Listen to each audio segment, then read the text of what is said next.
Hello everyone, my name is Prachi. Welcome to selection में। और I hope आप सब की तैयारी बहुत अच्छी चल रही होगी। और आज हम जो डिस्कस करने जा रहे हैं वो कर रहे हैं हम जीएस का प्रैक्टिस सेट नंबर 1, और जो कि हमारा फोकस होगा जूनियर सुपर टेट को लेके। ओके, यहाँ पर जो भी क्वेश्चंस आपको देखने को मिलेंगे वो आपके एग्जाम पॉइंट ऑफ व्यू से बहुत इंपॉर्टेंट होंगे। और जूनियर सुपर टेट को ये फोकस करते हुए इसके अलावा जिस किसी भी एग्जाम में जीएस आता है उसके किसी भी एग्जाम के लिए आप इस वीडियो को देख सकते हैं। आप क्वेश्चंस देखिएगा, आपको पता जरूर चलेगा कि ये इंपॉर्टेंट ही क्वेश्चंस यहाँ पर डिस्कस हो रहे हैं, जो कि आप किसी भी एग्जाम की तैयारी कर रहे हैं और आपने ये वीडियो ओपन किया है तो डेफिनेटली आपको जीएस के क्वेश्चंस यहाँ पर जरूर अच्छे लगेंगे। तो गाइज आज का जो वीडियो है वो हम यहाँ पर स्टार्ट करेंगे। इससे पहले अगर आप चैनल पर नए हैं तो सब्सक्राइब जरूर कर लें। यहाँ पर आपको एग्जाम स्पेसिफिक कंटेंट मिलता है और आप चैनल पर एक बार जरूर विजिट करें। तो आज हम डिस्कस कर रहे हैं जीएस का पहला प्रैक्टिस सेट। और अगर आप बिलोंग करते हैं साइंस और मैथमेटिक्स से तो इससे पहले हम 2 से 3 प्रैक्टिस सेट डिस्कस कर चुके हैं, तो आप उनको चैनल पर जाकर जरूर देख लें। तो आइए आज का वीडियो स्टार्ट करते हैं। पहला क्वेश्चन जो आज हमारे पास है वो है उत्तर गुप्त युग में जो विश्वविद्यालय प्रसिद्ध हो गया था उसके बारे में आपसे यहाँ पर पूछा है। ठीक है गाइस, यहाँ पर आपसे पूछा है कि जो उत्तर गुप्त युग था उसमें जो विश्वविद्यालय यानी कि जो यूनिवर्सिटी फेमस थी यानी कि प्रसिद्ध थी वो कौन सी थी। आपके पास 4 ऑप्शन है यहाँ पर। पहला है कांची, दूसरा है तक्षशिला, तीसरा है नालंदा या फिर वल्लभी यूनिवर्सिटी। उत्तर गुप्त युग की बात हो रही है। कब की बात हो रही है? उत्तर गुप्त युग की बात यहाँ पर हो रही है। और आपको यहाँ पर इन चारों में से बताना है कि उत्तर गुप्त युग में सबसे फेमस यूनिवर्सिटी कौन सी थी उस समय। तो आप अपना आंसर मार्क कर लीजिए, ठीक है, इन चारों ऑप्शंस में से। तो आइए अब इसका डिस्कस करते हैं आंसर क्या होगा। तो यहाँ पर जो आपका आंसर होगा वो होगा ऑप्शन सी यानी कि नालंदा विश्वविद्यालय। अगर हम बात करते हैं उत्तर गुप्त युग काल की तो उत्तर गुप्त युग में जो नालंदा विश्वविद्यालय था वो सबसे प्रसिद्ध हुआ करता था। तो आई होप ये क्वेश्चन आपको क्लियर होगा। इसका आंसर आप मार्क कर लीजिए, option number C is the correct answer. Next question पर मूव करते हैं। सेकेंड क्वेश्चन कहता है भारतीय नेपोलियन की उपाधि किसे दी गई थी। किसको कहा जाता था भारतीय नेपोलियन, या फिर आप कह सकते हो इंडियन नेपोलियन किसको कहा जाता था। आपसे ये क्वेश्चन पूछा है कि इंडियन नेपोलियन किसे कहा जाता था। चंद्रगुप्त मौर्य को, समुद्रगुप्त को, चंद्रगुप्त प्रथम को या फिर हर्षवर्धन को। आपके पास 4 ऑप्शन है। सबसे पहले आप अपना जो ऑप्शन है उसको मार्क करें। तो हमारे पास 4 ऑप्शन हैं। आपसे पूछा है कि भारतीय नेपोलियन की उपाधि किसे दी गई थी। तो इसका जो आंसर आपका सही होगा वो होगा ऑप्शन नंबर बी यानी कि समुद्रगुप्त। ऑप्शन बी यहाँ पर आप करेक्ट मार्क करें। समुद्रगुप्त को कहा जाता था भारतीय नेपोलियन या फिर इंडियन नेपोलियन। किसे कहा जाता था? समुद्रगुप्त को। ऑप्शन बी यहाँ पर करेक्ट आंसर होगा। नेक्स्ट क्वेश्चन पर मूव करते हैं। थर्ड क्वेश्चन कहता है आयुर्वेद के वैद्य चिकित्सा के जो भगवान है, भगवान किन्हें कहा जाता था। यहाँ पर लिखा हुआ है भगवान किन्हें मानते हैं, यानी कि जो आयुर्वेद की चिकित्सा है, आयुर्वेद की बात यहाँ पर चल रही है, उसमें भगवान किन्हें माना जाता है। आयुर्वेद की चिकित्सा में भगवान किन्हें माना जाता है। आपके पास 4 ऑप्शन है और आप ऑप्शन देखेंगे कि बहुत क्लोज हैं। ठीक है, पहला ऑप्शन है सुश्रुत, दूसरा है च्वन, थर्ड है धन्वंतरी और फोर्थ है चरक। इन 4 ऑप्शंस में से आपको एक ऑप्शन मार्क करना है। और ध्यान रखिए आयुर्वेद के लिए पूछा जा रहा है। किसके लिए? आयुर्वेद के भगवान किनको माना जाता है। आप ऑप्शन अपना मार्क करें, उसके बाद हम आंसर को डिस्कस करेंगे। तो अगर यहाँ पर हम बात करें आयुर्वेद की वैद्य चिकित्सा का जो भगवान माना जाता है वो माना जाता है धन्वंतरी को। ऑप्शन सी यहाँ पर करेक्ट होगा। तो ध्यान रखेंगे यहाँ पर ऑप्शंस काफी क्लोज है, लेकिन आयुर्वेद की अगर हम बात करें तो उसके पॉइंट ऑफ व्यू से जो आंसर आपका सही होगा दैट इज धन्वंतरी, यानी कि ऑप्शन सी आपका क्या होगा? करेक्ट होगा। फोर्थ क्वेश्चन पर मूव करते हैं। फोर्थ कहता है पहला ज्ञात गुप्त शासक कौन था, यानी कि जो ज्ञात हुआ, अज्ञात नहीं, पहला ज्ञात गुप्त शासक आपसे यहाँ पर पूछा है। तो 4 ऑप्शन है अगेन आपके पास पहला ऑप्शन है श्रीगुप्त, दूसरा है चंद्रगुप्त प्रथम, थर्ड है घटोत्कच और फोर्थ है कुमारगुप्त प्रथम। तो इन चारों में से आपको बताना है पहला ज्ञात गुप्त शासक, यानी पहला ऑफिशियल गुप्त शासक आप समझ सकते हैं। जो पहला ऑफिशियल क्या था, गुप्त रूलर था। 4 ऑप्शन आपके पास है, जल्दी से आप अपना आंसर मार्क कीजिए, फिर हम इसके आंसर को डिस्कस करते हैं। तो फोर्थ का जो आंसर होगा ऑप्शन ए करेक्ट होगा, श्री गुप्त। ऑप्शन ए यहाँ पर करेक्ट आंसर है। पहला जो ज्ञात गुप्त शासक था उसका नाम था श्री गुप्त। नेक्स्ट क्वेश्चन पर मूव करते हैं। क्वेश्चन नंबर फिफ्थ कहता है रोमन साम्राज्य के साथ भारत का व्यापार रोम पर किसके द्वारा आक्रमण के साथ समाप्त हो गया था। तो भारत का रोम के साथ जो व्यापार होता था वो कौन से आक्रमण के बाद जो है खत्म हो गया था, यानी कि समाप्त हो गया था। आपसे सीधा सीधा ये क्वेश्चन पूछा है। 4 ऑप्शन आपके पास हैं, आराम से क्वेश्चन और ऑप्शंस को आप पढ़िए। पहला ऑप्शन है अरबों के द्वारा, दूसरा है हंगेरियाई जो थे उनके द्वारा, थर्ड है हूणों के द्वारा, फोर्थ है तुर्कों के द्वारा। रोम के साथ जो भारत का व्यापार होता था वो कौन से आक्रमण के बाद समाप्त हो गया था, किसके आक्रमण के बाद, आपको अपना आंसर मार्क करना है। तो अगर यहाँ पर हम आंसर को डिस्कस करें फिफ्थ क्वेश्चन का, तो यहाँ पर आंसर होगा आपके पास हूणों के द्वारा। ऑप्शन सी यहाँ पर आपका करेक्ट आंसर होगा, यानी कि हूणों के द्वारा आक्रमण के बाद भारत का रोम से जो व्यापार होता था वो क्या हो गया था, समाप्त हो गया था। ऑप्शन सी यहाँ पर करेक्ट आंसर होगा। नेक्स्ट क्वेश्चन पर मूव करते हैं। क्वेश्चन नंबर 6 कहता है आर्यभट्ट और वराहमिहिर के सुविख्यात नाम किसके युग के साथ संबंधित हैं। यानी आपसे पूछा है कि आर्यभट्ट और वराहमिहिर ये कौन से युग से संबंधित हैं। क्या ये गुप्त वंश से रिलेटेड है, कुषाण वंश से, मौर्य वंश से, या फिर पाल वंश से। इन चारों में से कौन से वंश से रिलेटेड है, कौन से समय के हैं आर्यभट्ट और वराहमिहिर। अपना आंसर आप मार्क करिए, फिर हम इसके आंसर को डिस्कस करेंगे। 6 क्वेश्चन के अगर आंसर की बात करें तो ऑप्शन नंबर ए मार्क कीजिए, यानी कि गुप्त वंश। ऑप्शन ए आपका यहाँ पर क्या होगा, करेक्ट आंसर होगा। यानी कि आर्यभट्ट और वराहमिहिर कौन से वंश से रिलेटेड है, तो गुप्त वंश के समय से ये रिलेटेड है। ऑप्शन ए करेक्ट आंसर होगा। नेक्स्ट क्वेश्चन पर बात करते हैं। 7th क्वेश्चन क्या कहता है, इलाहाबाद के स्तंभ में किसकी उपलब्धियां उत्कीर्ण है।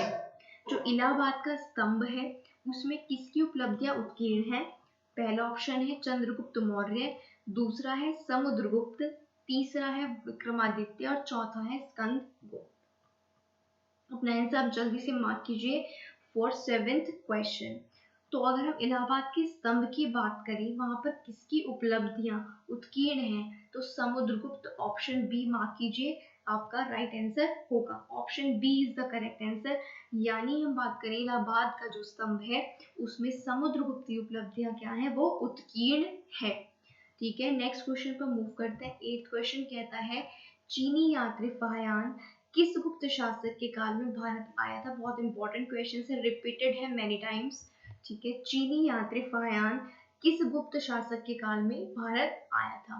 चंद्रगुप्त मौर्य, समुद्रगुप्त, चंद्रगुप्त सेकंड या फिर कुमारगुप्त। अपना आंसर आप जल्दी से फटाफट से मार्क कीजिए कि चीनी यात्री फाहियान कौन से काल शासक के काल में जो है भारत आया था। तो यहाँ पर आपका ऑप्शन सी क्या होगा, करेक्ट होगा, यानी कि चंद्रगुप्त सेकंड। चंद्रगुप्त सेकंड के समय में फाहियान भारत आया था। इससे रिलेटेड क्वेश्चन पूछा जाता है कि फाहियान जो था वो कहाँ का यात्री था, तो वो एक चीनी यात्री था। ठीक है, और वो किस में आया था, गुप्त काल में आया था। और कौन से शासक के समय, चंद्रगुप्त सेकंड के टाइम पर।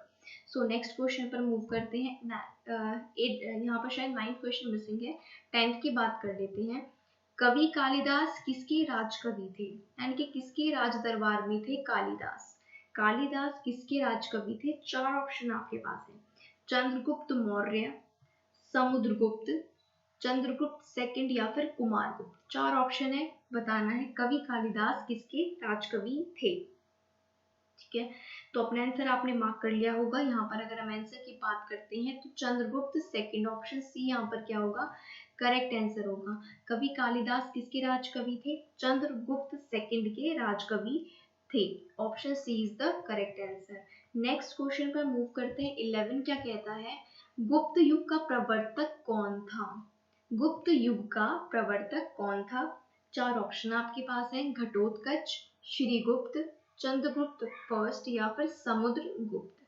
गुप्त काल का आपको बताना है प्रवर्तक कौन था। ठीक है, घटोत्कच था, श्रीगुप्त था, चंद्रगुप्त प्रथम था या फिर समुद्रगुप्त था।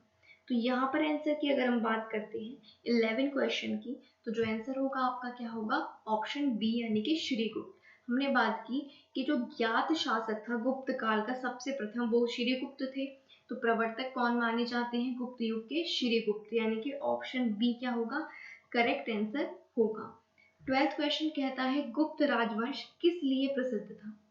इनमें से क्या चीज थी जो गुप्त काल की फेमस थी यानी कि प्रसिद्ध थी? पहला ऑप्शन है कला और स्थापत्य, सेकंड है साम्राज्यवाद, थर्ड है राजस्व और भूमि सुधार या फिर इनमें से कोई नहीं।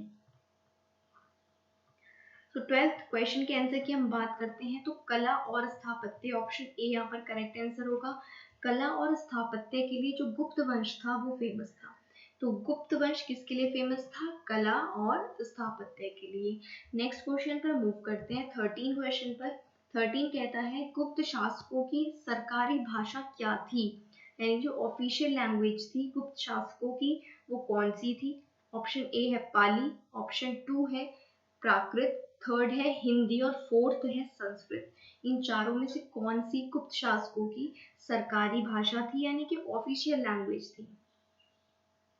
तो अगर हम गुप्त शासकों की बात करते हैं, इनकी जो ऑफिशियल लैंग्वेज थी वो थी संस्कृत, यानी कि ऑप्शन डी क्या होगा? करेक्ट आंसर होगा।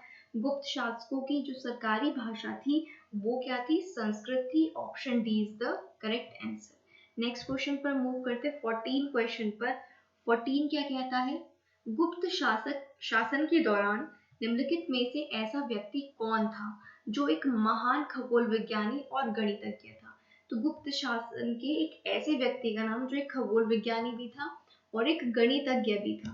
4 ऑप्शन आपके पास है, पहला है भानुगुप्त, दूसरा है वाघभट्ट, थर्ड है आर्यभट्ट और फोर्थ है वराहमिहिर। इन चारों में से कौन था गुप्त शासन का महान खगोल विज्ञानी यानी कि खगोल विज्ञानी या फिर गणितज्ञ? 14th क्वेश्चन का आंसर आपको करना है, तो ऑप्शन सी क्या होगा करेक्ट, यानी कि आर्यभट्ट। आर्यभट्ट गुप्त शासन के क्या कहलाए जाते हैं? महान खगोल वैज्ञानी और गणितज्ञ। 14 का ऑप्शन सी क्या होगा? करेक्ट आंसर होगा, यानी कि आर्यभट्ट। और 15 क्वेश्चन पर मूव करते हैं। 15 क्वेश्चन कहता है गुप्त राजा जिसने विक्रमादित्य की पदवी ग्रहण की थी, यानी कि जिसने विक्रमादित्य की उपाधि धारण की थी, वो कौन सा था? क्या वो स्कंदगुप्त थे, क्या वो समुद्रगुप्त थे, या फिर चंद्रगुप्त सेकंड या फिर कुमारगुप्त? इन चारों में से आपको बताना है विक्रमादित्य की पदवी किसने धारण की थी। तो अगर आप यहाँ पर आंसर की बात करते हैं तो ऑप्शन सी करेक्ट होगा, यानी कि चंद्रगुप्त सेकंड। चंद्रगुप्त सेकंड को क्या कहा जाता था? विक्रमादित्य। यानी कि चंद्रगुप्त सेकंड ने विक्रमादित्य की क्या की थी? उपाधि धारण की थी। ऑप्शन सी यहाँ पर क्या होगा? करेक्ट होगा। नेक्स्ट पर मूव करते हैं। 16 क्वेश्चन कहता है निम्नलिखित में से गुप्त वंश का वो राजा कौन था जिसने हूणों को भारत पर आक्रमण करने से रोका? गुप्त वंश का वो शासक जिसने हूणों को भारत पर आक्रमण करने से रोका। पहला ऑप्शन है स्कंदगुप्त, दूसरा है समुद्रगुप्त, तीसरा है चंद्रगुप्त सेकंड और फोर्थ है कुमारगुप्त। ठीक है, 4 ऑप्शन आपके पास हैं। वो गुप्त वंश का शासक जिसने हूणों को भारत पर आक्रमण करने से रोका था, वो कौन था? तो 16 क्वेश्चन के आंसर की बात करें तो again option number C is the right answer, Chandragupta second. Chandragupta second ने ही हूणों को रोका था भारत पर आक्रमण करने से। तो ऑप्शन 16 क्वेश्चन का सी करेक्ट हो जाएगा। नेक्स्ट पर मूव करते हैं 17th क्वेश्चन। कहता है गुप्त संवत, नाम सुना होगा आपने गुप्त संवत का। गुप्त संवत निम्नलिखित में से किसके द्वारा स्थापित किया गया था? क्या चंद्रगुप्त प्रथम के द्वारा, या फिर चंद्रगुप्त सेकंड, या फिर समुद्रगुप्त या कुमारगुप्त? 4 ऑप्शन है, इनमें से करेक्ट आंसर आपको मार्क करना है। गुप्त संवत किसके द्वारा शुरू किया गया था? तो अगर हम इस क्वेश्चन के आंसर की बात करें तो ऑप्शन ए यहाँ पर करेक्ट होगा, यानी कि चंद्रगुप्त प्रथम।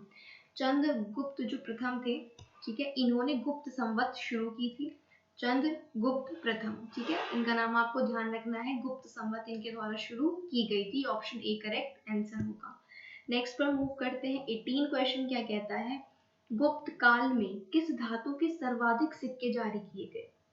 गुप्त काल में किस धातु के सर्वाधिक सिक्के जारी किए गए। सोना, चांदी, तांबा या फिर लोहा। 4 ऑप्शन आपके पास है। गुप्त काल में किस धातु के सर्वाधिक सिक्के जारी किए गए। तो ऑप्शन यहाँ पर 4 ऑप्शन है। सही देखिए तो ऑप्शन ए करेक्ट होगा, यानी कि सोना। गुप्त काल में सोने की धातु के सबसे ज्यादा जो थे सिक्के वो जारी किए गए थे। तो आपको ध्यान रखना है गुप्त काल और सोने के सिक्के। यहाँ पर जितने भी आपके गुप्त काल से रिलेटेड इंपॉर्टेंट क्वेश्चन एग्जाम में पूछे जाते हैं वो सारे ही कवर होने जा रहे हैं। सारे ही इंपॉर्टेंट क्वेश्चन है जो कि अलग अलग एग्जाम में गुप्त काल से पूछे गए हैं। ठीक है, तो 18 का क्या हो जाएगा, ऑप्शन ए। 19 की बात करते हैं। चंद्रगुप्त सेकंड को और किस नाम से जाना जाता था। चंद्रगुप्त सेकंड को और किस नाम से जाना जाता था। समुद्रगुप्त, स्कंदगुप्त, विक्रमादित्य या फिर राणा गुप्त। 4 ऑप्शन आपके पास है। 19 का आंसर आपको करना है। सो 19 की अगर हम बात करते हैं, ऑप्शन सी। जैसे कि हमने अभी देखा कि विक्रमादित्य की उपाधि चंद्रगुप्त सेकंड ने धारण की थी, तो चंद्रगुप्त सेकंड किसका नाम का था, जो विक्रमादित्य थे जिन्होंने विक्रमादित्य की उपाधि धारण की थी। ऑप्शन सी 19 का करेक्ट आंसर होगा।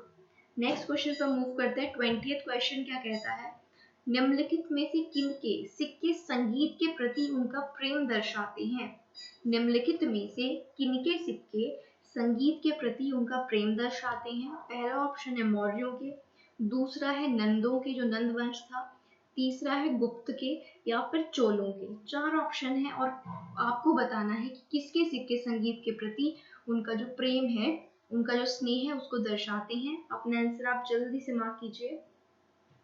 सो 20th क्वेश्चन की बात करें तो गुप्त वंश, क्योंकि हम बात कर रहे हैं गुप्त वंश की यहाँ पर, तो हमें ध्यान रखना है ऑप्शन सी यहाँ पर करेक्ट होगा। संगीत के प्रति प्रेम दर्शाते हैं किनके सिक्के, गुप्त वंश के शासकों के सिक्के। Option C is the correct answer. 21st question की बात करते हैं। 21st कहता है, बाणभट्ट निम्नलिखित में से किस सम्राट के राज दरबारी कवि थे। जो बाणभट्ट थे वो निम्नलिखित में से किस सम्राट के राज दरबारी कवि थे। क्या विक्रमादित्य के थे या फिर कुमारगुप्त के थे, हर्षवर्धन के थे या फिर कनिष्का। 4 ऑप्शन आपके पास है। फटाफट से अपने आंसर को मार्क कीजिए। 21st क्वेश्चन की हम बात कर रहे हैं, तो अगर हम बाणभट्ट की बात करें कि वो किसके राज दरबारी कवि थे, तो ऑप्शन सी यहाँ पर करेक्ट होगा, हर्षवर्धन। जो बाणभट्ट थे वो हर्षवर्धन के क्या थे, दरबारी कवि थे। आपको ध्यान रखना है 21st का आंसर सी होगा, यानी कि बाणभट्ट के दरबारी कवि थे। बाणभट्ट जो थे दरबारी कवि थे किसके, हर्षवर्धन के। Option C is the correct answer. 22nd पर मूव करते हैं। 22nd कहता है, हर्षवर्धन अपनी धार्मिक सभा कहाँ किया करता था। जो हर्षवर्धन थे वो उनकी धार्मिक सभाएं हुआ करती थी, तो वो कहाँ पर होती थी। क्या वो मथुरा में होती थी, क्या वो प्रयाग में होती थी, या फिर वाराणसी में, या फिर ताम्रलिप्ति में। ठीक है, यहाँ पर 4 ऑप्शन आपके पास हैं, आपको आंसर मार्क करना है। 22nd की अगर हम बात करते हैं आंसर की, क्या सही आंसर होगा, तो 22nd का आंसर होगा बी, यानी कि प्रयाग में। ठीक है, जो कि आज का क्या है, इलाहाबाद है, लेकिन उसका नाम भी अब क्या हो गया है, प्रयागराज। तो हर्षवर्धन अपनी धार्मिक सभाएं करते थे प्रयाग में। ठीक है, ऑप्शन बी यहाँ पर करेक्ट आंसर होगा। आपसे ऐसे भी पूछा जा सकता है कि प्रयाग में कौन सा राजा अपनी धार्मिक सभा करता था, तो क्या आंसर होगा, हर्षवर्धन। ठीक है, आई होप ये क्वेश्चन भी क्लियर होगा। नेक्स्ट पर मूव करें 23rd क्वेश्चन पर। एक महान रोमानी नाटक कादम्बरी का लेखक कौन था। 4 ऑप्शन आपके पास है। आपसे कादम्बरी का लेखक पूछा है और वो एक रोमानी नाटक था। ठीक है, उसका आपसे लेखक पूछा है। 4 ऑप्शन आपके पास हैं, बाणभट्ट, हर्षवर्धन, भास्कर वर्धन या फिर बिंदुसार। कादम्बरी के लेखक आपसे यहाँ पर पूछे हैं। 23rd क्वेश्चन की बात करें, ऑप्शन ए यहाँ पर करेक्ट होगा, यानी कि बाणभट्ट। बाणभट्ट के द्वारा लिखी गई है कादम्बरी, आपको ये ध्यान रखना है। कादम्बरी किसने लिखी है, तो बाणभट्ट ने लिखी है। नेक्स्ट क्वेश्चन पर मूव करते हैं। 24th क्वेश्चन क्या कहता है, निम्न में से किसकी रचना हर्षवर्धन ने नहीं की थी। यानी कि इन 4 ऑप्शंस में से 3 की रचना हर्षवर्धन ने की है और किसी एक की नहीं की है।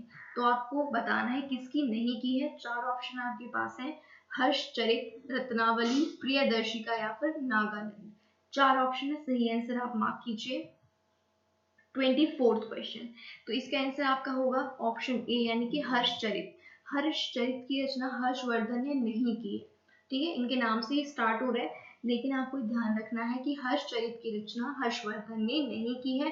बाकी रत्नावली, प्रियदर्शिका और नागानंद इनकी रचनाएं हैं। नेक्स्ट क्वेश्चन और आज के लास्ट क्वेश्चन पर मूव करते हैं। 25th क्या कहता है, हर्ष द्वारा आयोजित कन्नौज सभा किसके सम्मान में की गई थी। ये आयोजित लिखा हुआ है, ठीक है। हर्ष द्वारा आयोजित कन्नौज की जो सभा थी वो किसके सम्मान में आयोजित की गई थी। 4 ऑप्शन आपके पास है, पहला है फायान, दूसरा है इत्सिंग, तीसरा है हुएनसांग और फोर्थ है मेगास्थनीज, ठीक है। तो यहाँ पर आपको अगर पता होगा कि हर्ष के समय में कौन सा यात्री आया था तो आप आराम से बता सकते हैं कि इसका आंसर क्या होगा। तो बताइए जल्दी से, आप अपना आंसर मार्क कीजिए। 25th का क्या आंसर होगा। हम अगर सही आंसर की बात करें तो option C is the correct answer, यानी कि हुएनसांग। जो हुएनसांग था, ठीक है, जो हुएनसांग था उसके टाइम पर कौन आए थे। हुएनसांग किसके टाइम पर आया था, हर्षवर्धन के। तो यहाँ पर इन्होंने कन्नौज में हुएनसांग के जो सम्मान था उसमें एक सभा आयोजित की थी। तो आपको सीधा यहाँ पर याद रखना है कि हुएनसांग किसके टाइम पीरियड में आया था। तो हुएनसांग आया था हर्षवर्धन के टाइम पीरियड में। तो ये आज के 25th क्वेश्चन हमने डिस्कस किए हैं। आप अपना स्कोर जरूर यहाँ पर मार्क करें। आपको कितने जैसे मैंने बोला पहले आप खुद का आंसर मार्क करें, तो यहाँ पर आप अपना स्कोर जरूर कमेंट बॉक्स में लिखें। कैसे क्वेश्चंस थे ये भी बताएं, और अगर वीडियो अच्छी लगी हो तो लाइक ज़रूर करें, अपने कुछ फ्रेंड्स के साथ को शेयर भी कर दें, और चैनल पर नए हैं अभी तक सब्सक्राइब नहीं किया है तो सब्सक्राइब भी ज़रूर करें। और मेरी रिक्वेस्ट है, चैनल पर जो भी वीडियोस हैं अगर वो आपके लिए बेनिफिशियल है तो आप एक बार उनको ज़रूर विजिट करें, ठीक है। और वीडियो अच्छा लगे तो लाइक शेयर ज़रूर करें और सब्सक्राइब भी करें। Thank you for watching.